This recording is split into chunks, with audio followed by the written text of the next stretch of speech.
Hey Nesters, welcome back to the channel. We are continuing our shopping trip at Goodwill.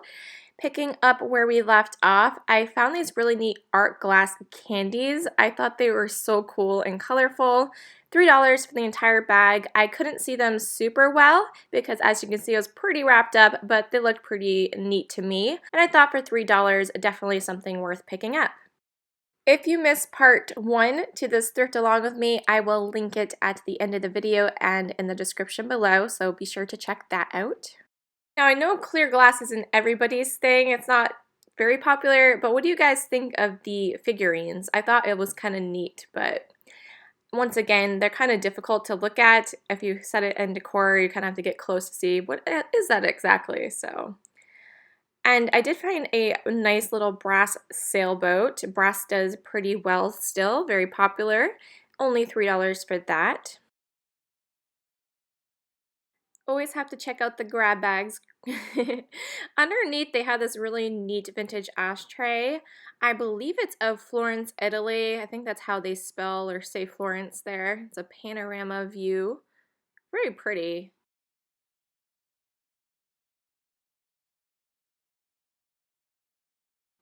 Went over to check out the artwork. I tend to just look for the needlepoint curl cross-stitch kind of items.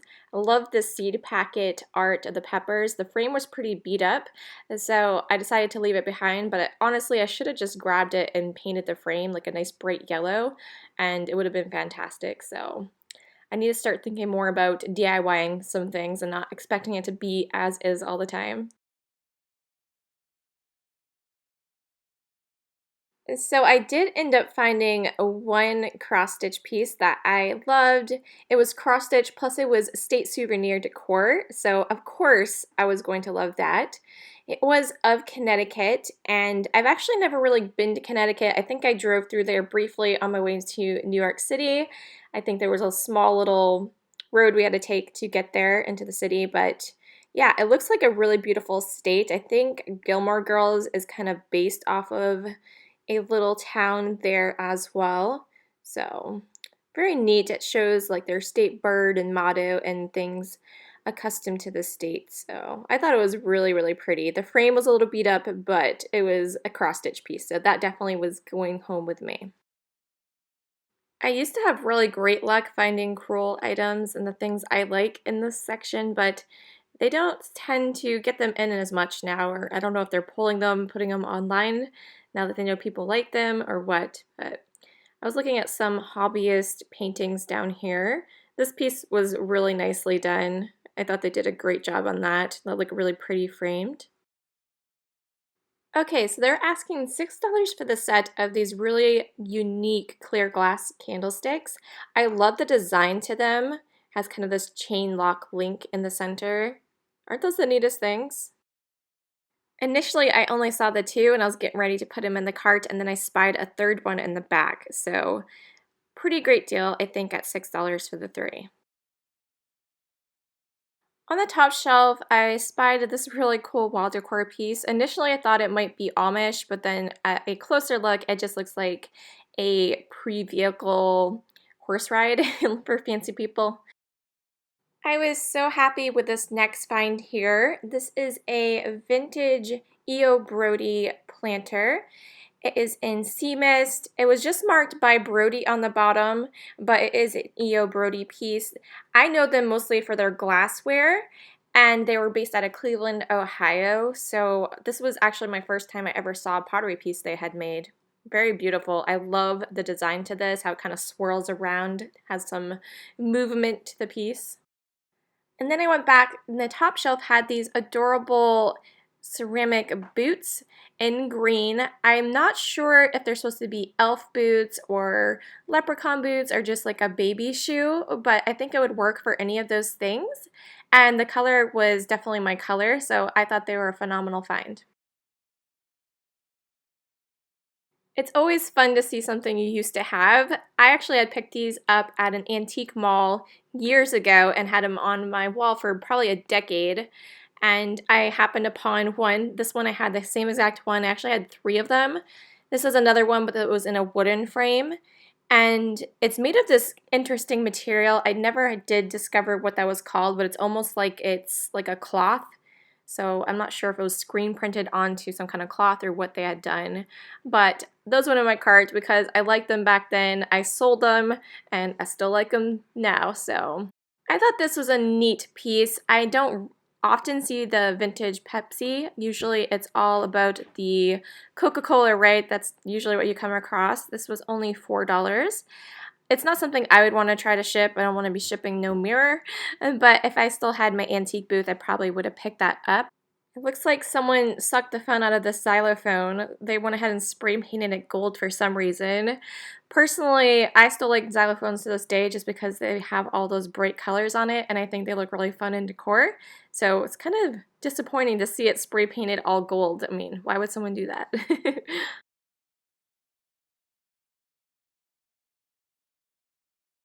They had this really ornate looking letter holder up top. It was a little misshapen though. You see how it kind of didn't look quite right. But I love the design to it and I did consider that. I loved this tin here. It had the St. Bernard and the little Victorian girl on it. Really gorgeous. It did have the same image around the whole sides though. And then it had this image on the front. And they were only asking four for it. There was a couple more inside, so it was a nice little nesting set. So you guys know I'm all about the 1960s and 1970s decor. When I saw this piece, it definitely screamed flower power to me, and I thought with this I could spray paint it a fun color and then use it as kind of a memo board where I could take some really fun clothespins and kind of hang different pictures and photos and paper ephemera off of it. I thought that would be a cute idea. Let me know down in the comments if you think that would look good. I battled with getting this or not. I love the design to it. It didn't have its cover, however, and I him and hawed over that. I had my cart and I was like, ultimately I put it back and I wish I didn't because I probably could have just used it for pens or some kind of container in my office, so I should have grabbed it.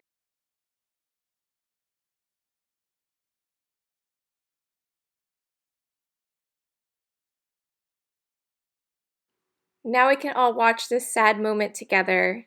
I went back for it. It's in my cart now, but then I put it back. Ah, I love this little primitive farm sign here with the fresh apples on it. Really nicely made. Only $3. I like that they put the rope hanger on the back as well because when you have those two hangers on the back, they're very difficult to hang like that.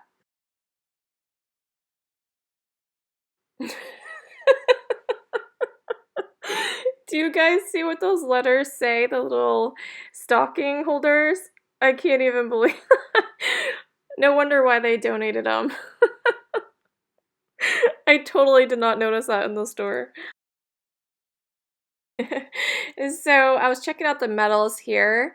I pulled down this shaker. It was super heavy. I thought it might be silver, but it's actually pewter, it says on the bottom. So a pretty neat piece. I'm not into the metal items too much. There's a lot of people that like that, especially people that like the more like Victorian era stuff, but I'm more into the 60s and 70s and the bright colors. So that's just my thing and my personal taste. They had two cases of mason jars on the bottom shelf I checked out. It's been super hard finding the canning lids. I like to use the wide mouth jars and they're impossible to find right now. So I recommend if you plan to do any canning, if you happen across the canning lids to pick them up when you see them. But I didn't end up getting those because I just purchased some jars that had lids with them new. I could find some of those. So I just decided to do that. That way I was all set for a canning season, but I still have a bunch of jars that I don't have lids for in my own like stockpile, but I will keep looking. This was really tempting. It was a really cool seashell like case that you put around a planter, and it was in fairly decent condition. There was a few pieces, as you can see the edge there coming apart. The inside, however, had a lot of dirt within the shells, and I was just kind of scratching my head if I really wanted to try to dig all that dirt out of each shell inside and get it cleaned up enough to resell. And of course, the broken piece on top, I wasn't sure if I'd be able to repair it. It was like a fishing line I think they went ahead and used, and I'm not sure how easy that would be to repair, but yeah.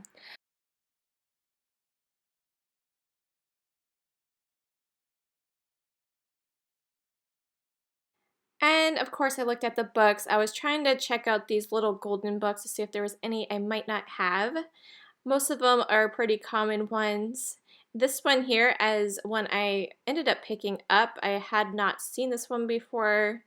Tawny the Scrawny Lion.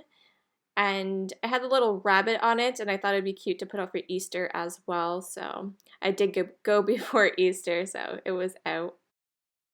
Do you guys remember the Judy Blume books? I used to like reading those as a kid. I like that this one had my name in it. The character's name was Nikki. Don't forget to leave me a comment down below and let me know what your item was today that you would have picked up. What was your favorite? Make sure you hit that subscribe button so you can catch the thrift haul of everything I picked up at Goodwill today and in yesterday's video. It was a part 2 series here because it was such a long trip. So if you'd like to see all the items I picked up, definitely check that out in tomorrow's video, and we will catch you in the next one. Thanks so much for watching. Bye!